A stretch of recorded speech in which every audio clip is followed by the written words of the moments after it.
Pemirsa, terima kasih Anda masih bersama kami dalam seputar iNews Sumsel. Viral di media sosial, dua mobil sport di Palembang adu kecepatan di jalan raya. Akibatnya dua kendaraan tersebut, satu diantaranya mobil Ferrari, diamankan unit Lantas Polrestabes Palembang untuk dilakukan penilangan.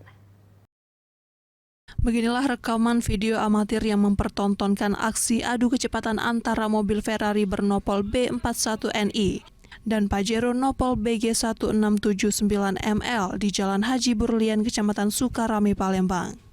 Kedua mobil mewah ini melaju start dengan kecepatan tinggi yang mengganggu pengguna jalan raya lainnya akibat aksi kedua kendaraan tersebut. Menyikapi video viral tersebut, Satlantas Polrestabes Palembang langsung bergerak cepat mengamankan kedua kendaraan yang ada di dalam video.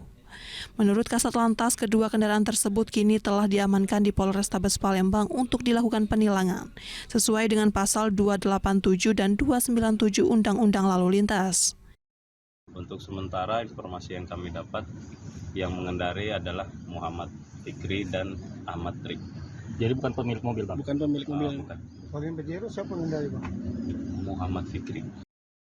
Kasat Lantas juga mengingatkan kepada seluruh para pencinta mobil sport dan kendaraan lainnya agar tidak melakukan balap liar di jalan raya yang dapat mengganggu pengguna jalan lainnya.